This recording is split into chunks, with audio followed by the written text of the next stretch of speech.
안녕하세요. 지니입니다. 한 주간 잘 보내셨나요? 날씨가 많이 추워진 것 같습니다. 옷 따뜻하게 입으시고 감기도 조심하십시오. 오늘은 영화 이야기를 하려 합니다. 지극히 개인적인 영화 리뷰이고 영화를 보고 제가 느끼는 감정들과 생각들을 좀 적어보았습니다. 그래서 그 글들을 이야기하듯 ASMR처럼 읽어드리려 합니다. 들으시다 졸리시면 주무셔도 돼요. 소개할 영화는 2011년에 개봉한 김태용 감독 연출의 현빈, 탕웨이가 주연을 했죠. 만추라는 작품입니다. 아시는 분들도 계시겠지만 개인적으로 생각하기에 영화가 상당히 정적이고 시애틀이라는 도시를 배경으로 한국에서는 해외 올로케이션으로 촬영된 작품이죠.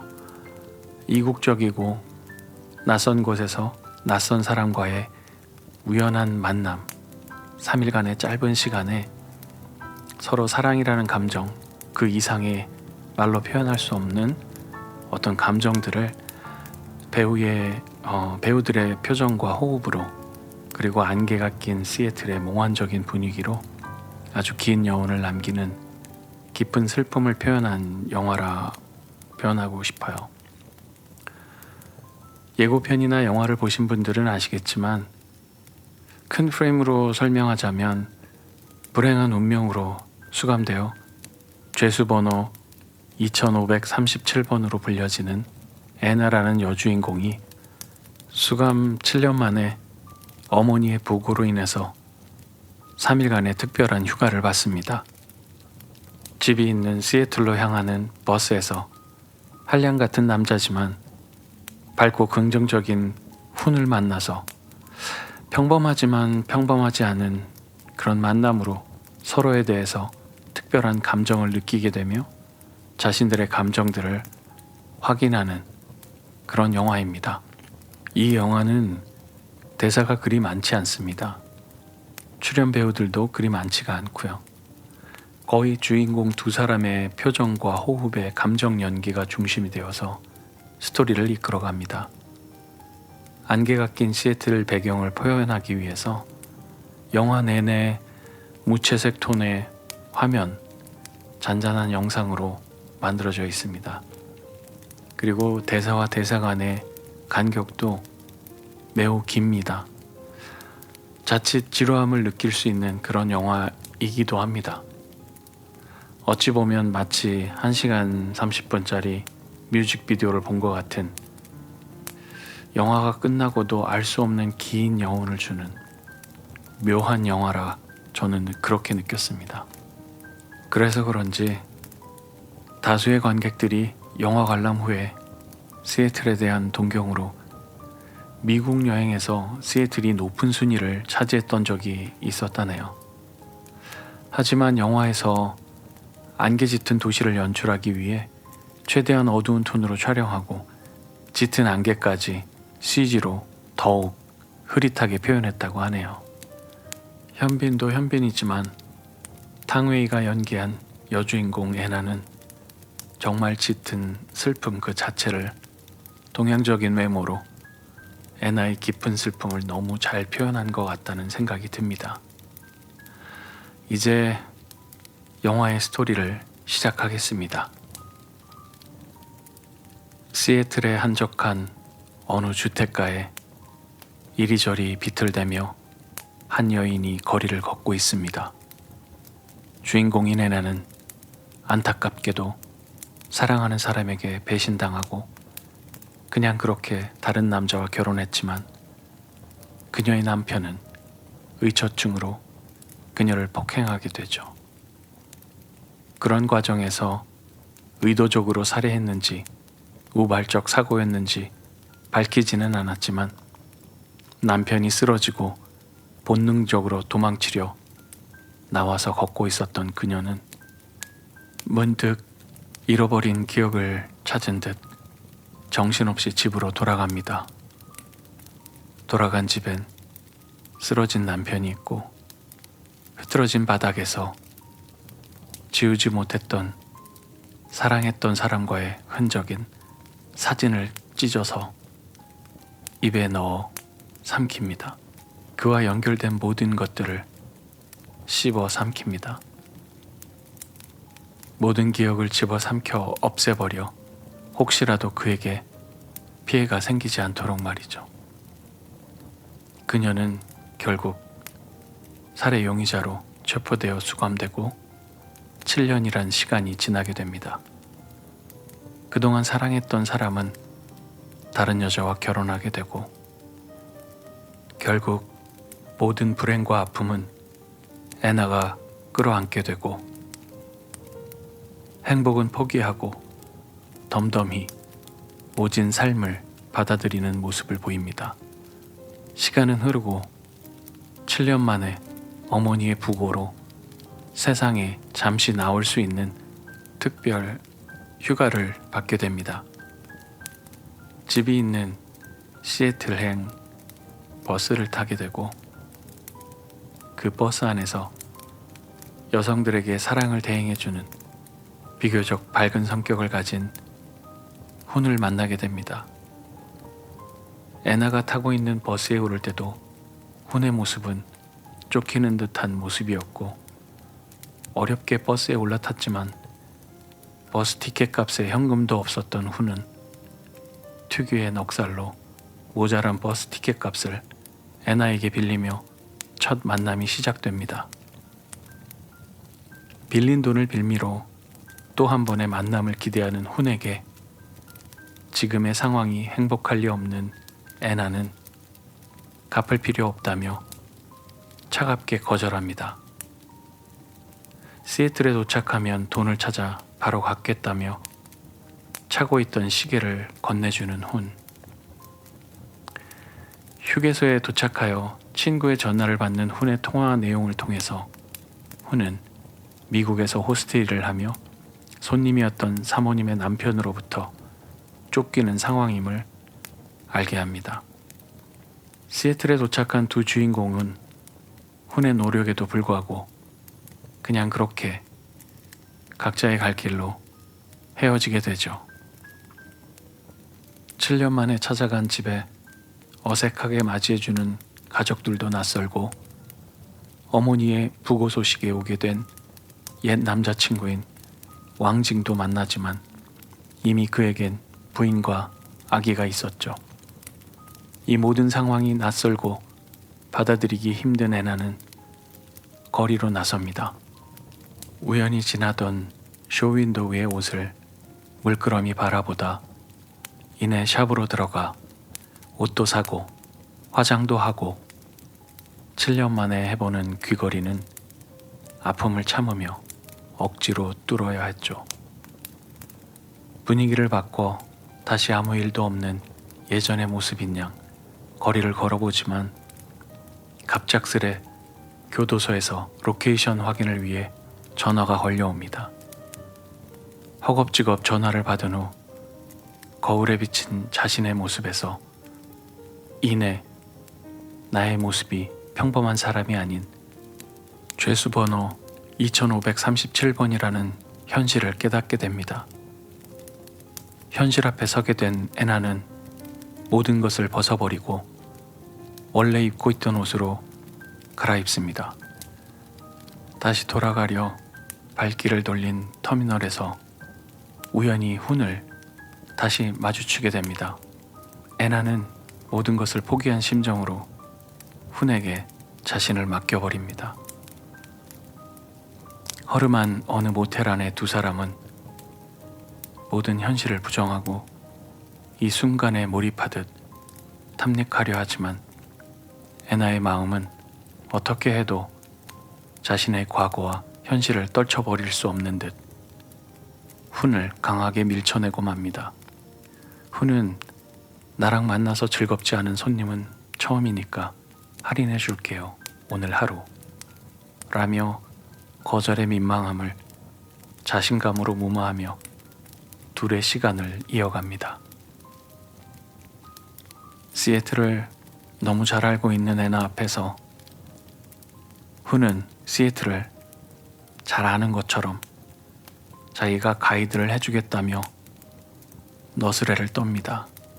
그런 훈에게 호기심에 체념하듯 그래, 하루쯤 어떻게 되는지 맡겨보자, 이런 심정으로 두 사람의 시간이 시작이 됩니다.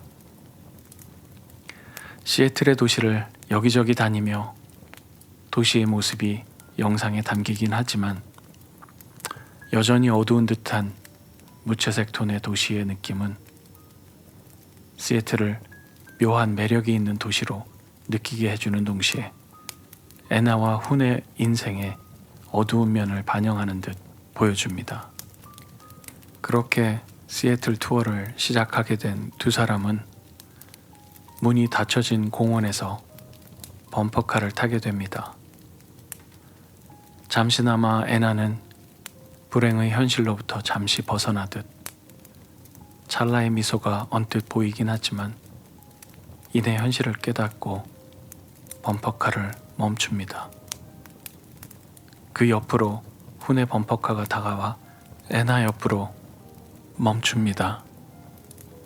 그때 인부들이 앞에 있는 스크린을 치우며 마치 무대 위의 공연처럼 공원 밖에 남녀 커플이 대화를 합니다. 그 모습에 훈이 더빙하듯 상황극으로 연인 간의 대화를 이야기하죠. 그 이야기를 듣고 있던 애나는 어느새 여자의 목소리를 훈의 이야기에 대화하듯 자신의 이야기를 입힙니다. 전 남자친구에게 하고 싶었던 이야기를 더빙하기 시작하죠. 이때부터 애나의 마음의 문은 조금씩 열리기 시작합니다. 어느새 둘의 대화를 하기 시작합니다. 애나가 입을 열어 어머니의 장례만 끝나면 나는 이라며 말을 흐리고 한참을 머뭇거립니다. 그런 그녀에게 훈은 중국어로 하오라고 얘기합니다. 하오는 안 좋다는 뜻이죠? 라고 확인하듯 묻자 애나가 반대로 좋다라는 뜻이라고 이야기합니다. 그럼 안 좋다는 말은 뭐냐고 묻자 화이라고 알려주죠. 이내 훈은 화이와 하오를 번복하며 애나가 편하게 이야기할 수 있도록 이끌어줍니다. 애나는 영어로 자신의 이야기를 조금씩 하기 시작하고 훈은 하오와 화이로 리액션을 해주죠. 그러자 어느새 중국어로 자신의 이야기를 털어놓습니다. 알아들을 리 없는 훈은 슬픈 내용에 좋다고 하고 아닌 내용에 안 좋다 하며 계속해서 들어주는 리액션을 하죠. 애나는 그런 그 앞에서 무거운 마음의 짐을 덜어내듯 속에 묻어두었던 자신의 이야기들을 모두 풀어냅니다. 마음이 열린 듯 애나는 감사의 표현이었는지 훈에게 안기게 됩니다. 훈은 금방 돌아오겠다며 자신의 방 열쇠를 주지만 애나는 여기 없을 거라며 거부합니다. 훈 또한 여기에 없을 거라는 것을 안다며 말없이 자신의 열쇠를 맡긴 채 떠나가고 애나는 그의 방에 훈이 맡겼던 시계를 놓고 방을 나가며 그렇게 둘은 이별하게 됩니다. 다음 날 어머니의 장례식에서 또 우연히 찾아온 훈을 만나게 됩니다. 그곳에서 애나의 옛 연인이었던 왕징을 만나게 되고 훈은 직감적으로 두 사람의 분위기를 파악하죠. 애나와 중국에서 레스토랑을 하고 있고 곧 애나와 결혼할 거라고 거짓말을 하게 되죠. 그러다 왕징과 둘만 남게 된 훈에게 왕징은 누구냐고 물으며 애나는 충분히 힘든 삶을 사는 아이라며 당신 같은 사람이 더 힘들게 해서는 안 된다고 말하죠. 그러면서 게임하지 말라고 충고합니다. 하지만 훈은 왜 안 되냐며 그 게임은 재밌는 것이고 그녀를 웃게 해준다며 반박합니다. 그러면서 당신은 애나를 웃게 해주는가 의미심장하게 되묻습니다. 결국 왕증과는 장례식에서 크게 다투게 되죠. 애나가 화를 내며 뭐 하는 짓이냐 따지자 훈이 말도 안 되는 핑계를 댑니다. 이 사람이 자기의 포크를 사용했다고, 그러고도 사과를 안 한다고 이야기합니다. 여기에서 그 포크를 빌미로 애나는 그동안 쌓아왔던 감정을 폭발하게 됩니다. 마치 그 포크가 자신인 양, 왜 남의 포크를 함부로 쓰느냐며, 썼으면 사과를 해야지 왜 사과를 하지 않냐며 크게 오열하며 바닥에 주저앉습니다. 그 모습을 본 왕증은 당황하며 사과를 하게 됩니다.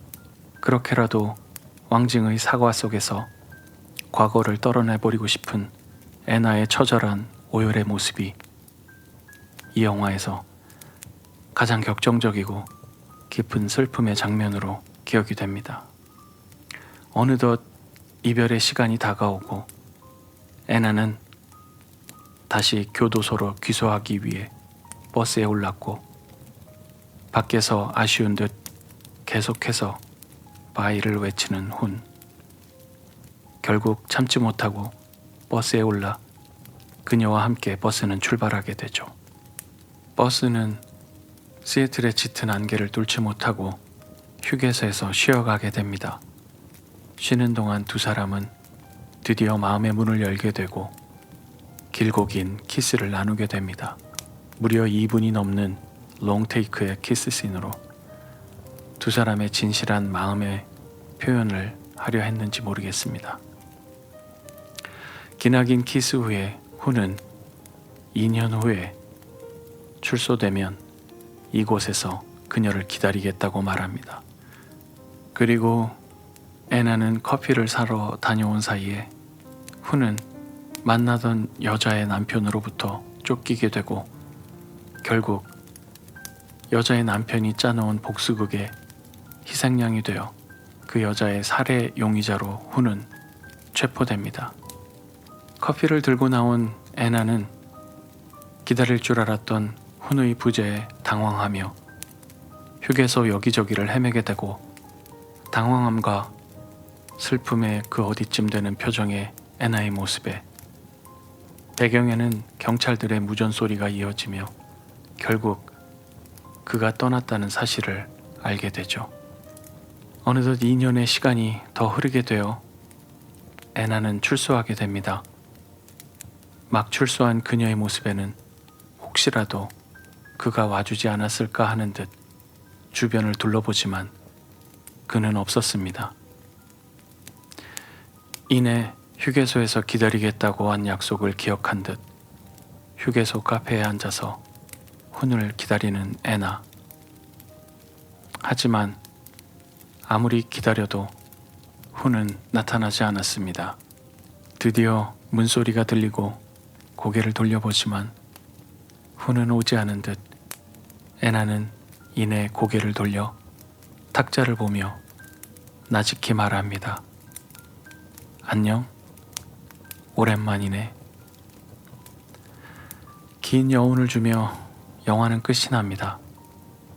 크레딧이 오르고 탕웨이가 중국어로 직접 부른 만초의 OST가 흐릅니다.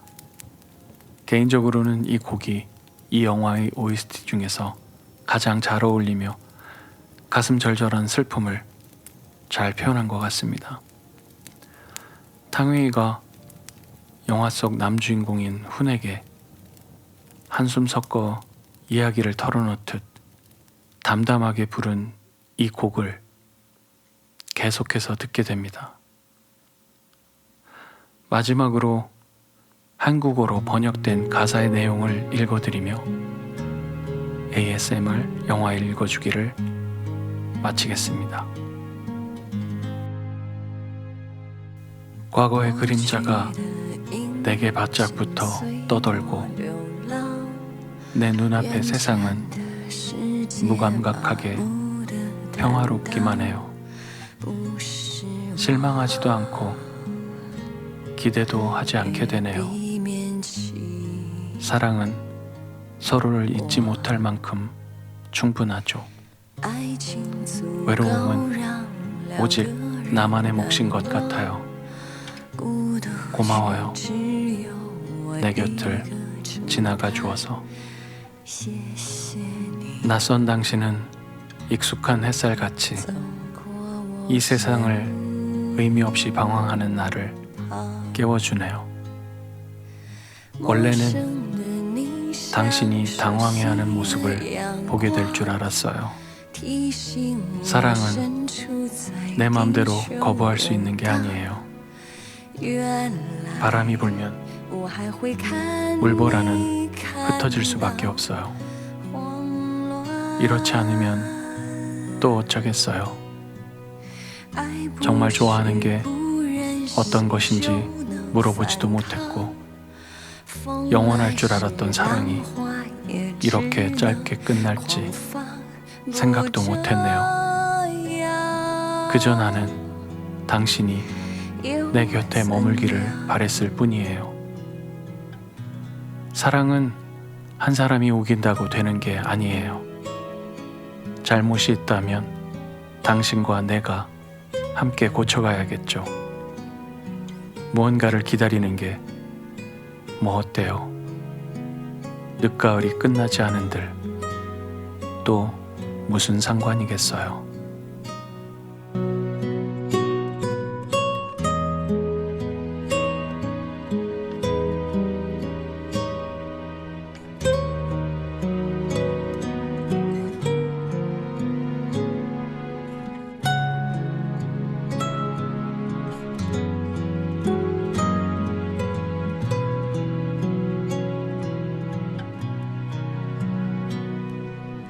不问你什么是真正喜欢，不去想永远是如何短暂，只要我还会期望你在身旁。爱不是一个人所能抵抗，错误有你和我一起补偿，等什么又怎样？挽救不完又何妨？